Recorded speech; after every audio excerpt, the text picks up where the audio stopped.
तरणा भाग्यवंत नटेहरी कीर्तनात संत तुकाराम महाराज सांगतात की तरुणांनी परमार्थ केला पाहिजे. परमार्थ हा प्रत्येकानेच केला पाहिजे, परंतु विशेषतः तरुणांनी परमार्थ केला पाहिजे. कारण तरुणपणामध्ये जर तुम्ही परमार्थ केला तर अंतकाळी तुम्हाला परमेश्वर सहाय्य करतो. अंतकाळी तुम्हाला शरीर सोडत असताना तुम्हाला जीवनामध्ये त्रास होत नाहीत. जो व्यक्ती परमार्थिक असतो त्याला परमेश्वर अंतवेळी सहकार्य करतो. त्यामुळे परमार्थ हा केलाच पाहिजे.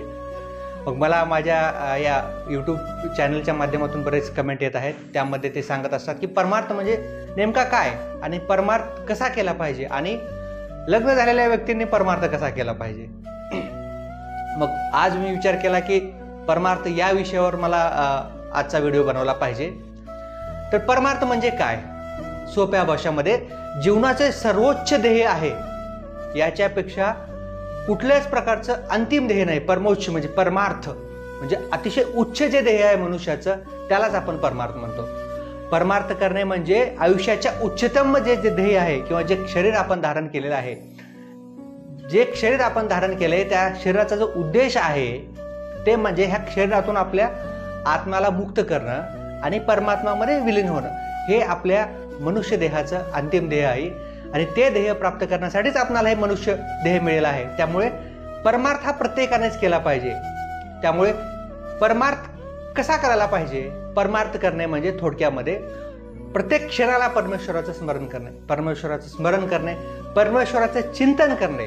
कुठल्याही स्थितीमध्ये राहू द्या तुम्ही जीवनामध्ये, दैनंदिन व्यवहारामध्ये काही काम करत असाल किंवा कुठली गोष्ट कार्य करत असाल, सतत परमेश्वराची स्मरण करणे. आणि जे काही आपण आपल्या जीवनामध्ये कार्य करतो ते कार्य आपण परमेश्वराला अर्पण करणे. भले ते कुठलंही कार्य असेल, जे कार्य करतो ते परमेश्वराला अर्पण करणे आणि त्या कर्माचा जो भार आहे तो आपल्या स्वतःच्या व्यक्तिगत अंगावर कधीही घ्यायचा नाही. म्हणजे कार्य करत असताना काय करायचं हे परमेश्वराला अर्पण करतो. या पद्धतीने आपण आपल्या जीवनामध्ये काम करायचं. मग परमार्थ करत असताना काय केलं पाहिजे? सर्वप्रथम आपण चिंतन केलं पाहिजे, सर्वप्रथम आपण नामस्मरण केलं पाहिजे आणि हृदयामध्ये प्रत्येक वेळी क्षणाक्षणाला आपण परमेश्वराविषयी स्मरण केलं पाहिजे. दुसरा भाग आहे परमार्थ करत असताना शुद्ध व्यवहार. शुद्ध व्यवहार म्हणजे काय? नेमकं जे आपण धन कमवतो, जे आपण आपल्या प्रपंचासाठी जे काही आपण धन कमवतो ते धन चांगला व्यवहार करून आपण कमवलेलं पाहिजे. मग त्याला म्हणतात आपण शुद्ध व्यवहार. शुद्ध व्यवहार का गरजेचा आहे? शुद्ध व्यवहार तुम्ही केला तरच तुमचं अंतःकरण शुद्ध होणार आहे. मग जर तुम्ही जे धन कमवत आहात ते जर वाईट मार्गाने जर कमवत असाल तर ते तुम्हाला कधीही पचणार नाही. त्यामुळे परमार्थ करत असताना दुसरा सगळ्यात महत्त्वपूर्ण जो टप्पा आहे तो आहे शुद्ध व्यवहार. शुद्ध व्यवहार म्हणजे चांगल्या मार्गाने तुम्ही पैसा कमा. मग चांगल्या मार्गाने तुम्ही जेव्हा पैसा कमवून जेव्हा ते तुम्ही अन्न ग्रहण करता, म्हणजे शुद्ध व्यवहार आपण आपल्या कष्टाच्या पैशानं कमवलो आणि त्या पैशानं आपण अन्न ग्रहण केल्यामुळे काय होते? आपलं अंतःकरण शुद्धी होते. अंतःकरण शुद्धी झाल्यामुळे जे अंतःकरणामध्ये जे मन, बुद्धी, चित्त जे आहे किंवा अहंकार आहे, ह्या सगळ्या गोष्टी आपल्या काय होतात? शुद्ध होतात. अंतःकरण शुद्धी होते. अंतःकरण शुद्धी झाल्यामुळे काय होतं? आपल्या वर्तनामध्ये सुद्धा बदल होतो, आमूलाग्र बदल होतो. चांगलं वागल्यानंतर चांगल्या प्रकारचं वर्तन आपल्या शरीराद्वारे आणि आपल्या कर्मेंद्रियाद्वारे होत असतं. त्यामुळे शुद्ध व्यवहार झाल्यामुळे अंतःकरण शुद्धी होते. मग अंतःकरण शुद्धी झाल्यामुळे काय होते? आपली आचार शुद्धी होते.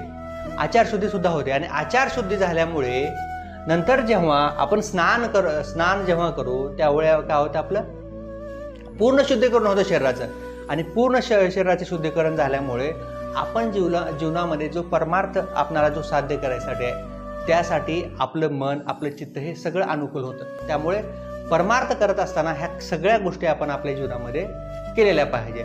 परमार्थ करत असताना त्याला कुठल्याच प्रकारची म्हणजे असं संन्यास घेतलाच पाहिजे असं काही आहे का? असं काहीच नाही. तुम्ही भले ज्ञान मार्ग जावा, जे योगी लोक आहेत, ते तपस्वी लोक आहेत, तो मार्ग धारण करतात आणि जे आपले संसारामध्ये जे लोक आहेत ते काय करतात? भक्ती मार्ग स्वीकारतात. परंतु गीतेमध्ये सुद्धा सांगितलेलं आहे की भक्ती मार्ग हा सगळ्यात श्रेष्ठ मार्ग आहे. तुम्ही काय करा? परमेश्वराची भक्ती करा. मग भक्ती करायचं काय? सदैव भक्ती करा, सदैव भक्ती करा. प्रत्येक गोष्ट करत असताना आपण परमेश्वराविषयी शुद्ध भाव आपल्या अंतःकरणामध्ये ठेवणे, शुद्ध भाव ठेवणे आणि प्रत्येक गोष्ट परमेश्वराला अर्पण करणे. मग भक्ती करत असताना कुठली भक्ती केली पाहिजे? मग आपल्या शास्त्रामध्ये जे भक्तीचे प्रकार सांगितले, नवविधा भक्ती म्हणून एक प्रकार आहे, त्यामध्ये 9 प्रकारचे भक्ती आपण करू शकतो. कुठले कुठले भक्ती करू शकतो आपण? कीर्तन हा एक भक्तीचाच प्रकार आहे. तुम्ही सतत कीर्तनामध्ये राहा, ते एक आपल्या भक्तीचा प्रकार आहे. कीर्तन करा, चिंतन करा, स्मरण करणे, परमेश्वराचं दास्य स्वीकारलं पाहिजे, परमेश्वराचं पाद सेवन केलं पाहिजे, आत्मनिवेदन केलं पाहिजे. हे सर्व काय आहेत? आपल्या भक्तीचे प्रकार आहेत. आणि कुठलाही तुम्ही मार्ग निवडा, पण तुम्ही त्या मार्गाद्वारे परमेश्वराची भक्ती करा किंवा ज्ञान मार्ग निवडा. परंतु जे सर्वोच्च ध्येय आहे ते ध्येय प्राप्त करण्यासाठी आपण आपल्या जीवनामध्ये कार्य केलं पाहिजे. हेच करणे म्हणजेच परमार्थ करणे. परमार्थ करणे म्हणजेच नामस्मरण करणे. आणि संपूर्ण अध्यात्माचा जो सार आहे तोच नामस्मरण आहे.